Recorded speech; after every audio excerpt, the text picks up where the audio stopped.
Hey guys, so today I want to do a quick side-by-side comparison here. The Note Edge and the iPhone 6 Plus, both are two big phones, but one is a little bit boring. Apple is, I think, personally falling a little bit behind. They do have still, it's like a big iPhone 6, which is a little bit boring.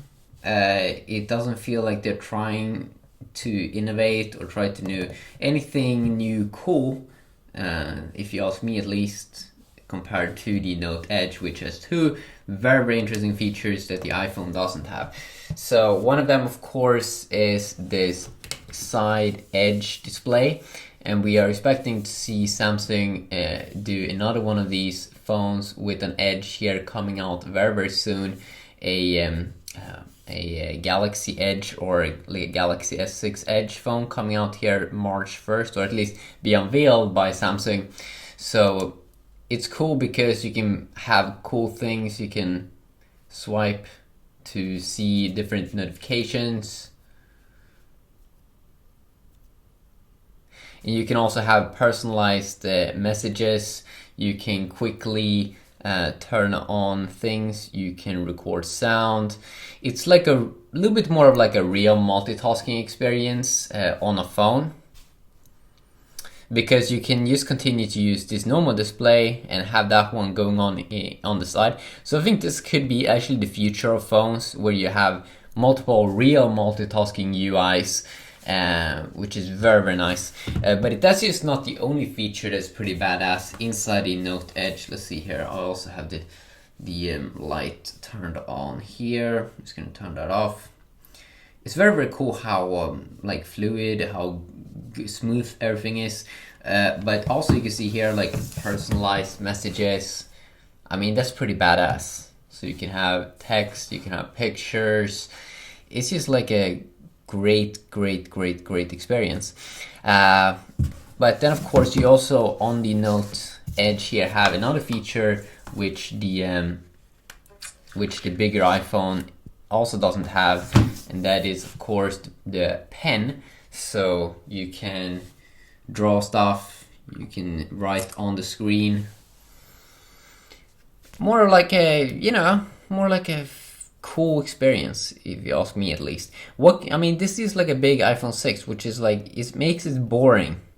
I really hope that Apple can fix that. Try to make something interesting with the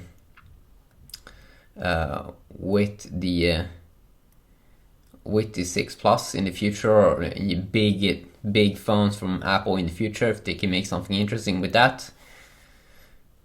Some people say it's a gimmick, but usually it's people that never tried it. It's extremely cool when you can draw something and even use it. The sensitivity is way better than what it has ever been.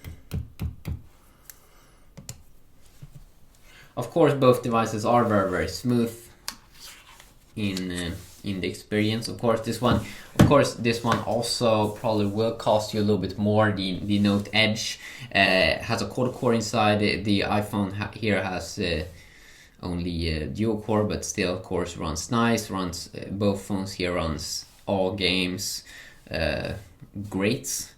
So of course, this one we're gonna get the latest iOS. Here you can see I run iOS 8.2, which is expecting to come out to the public in March. And here we do have Android 5.0.1, the latest version of Android here, already available on the Galaxy Note Edge. It was around that got leaked with official TouchWiz UI. It's not even available for the Note 4 yet as I'm making this video.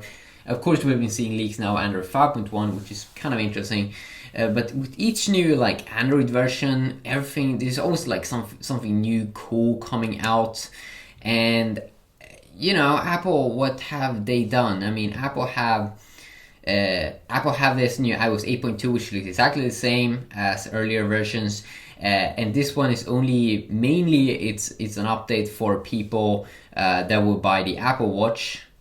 So I guess that's great in that little way, but I think that Apple, they need to make something exciting again. I'm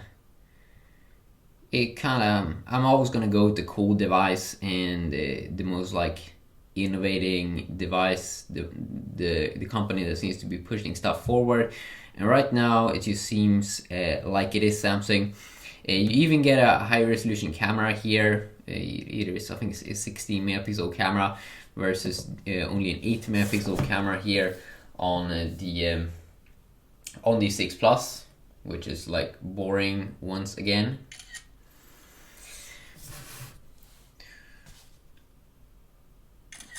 And let's see here. I'm pretty sure this one also comes with touch, or not touch ID, but the fingerprint sensor that you do get in the Note 4. Let's just go and check that. Of course, here touch ID, which is probably a little bit sharper than overall than on the Note 4 and the Note Edge.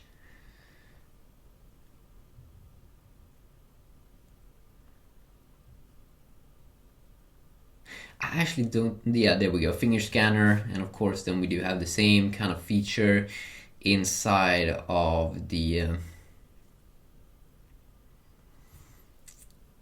there we go, touch ID, same kind of feature inside of the iPhone.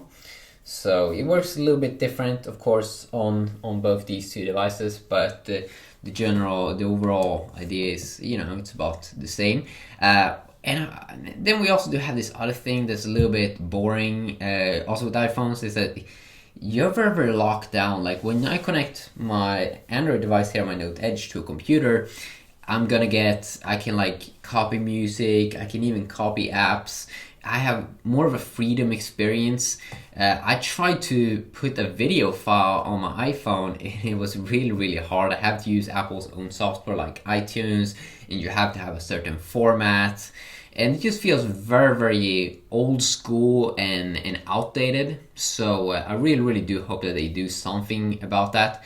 So you can see here when I go in how you can customize the edge screen here.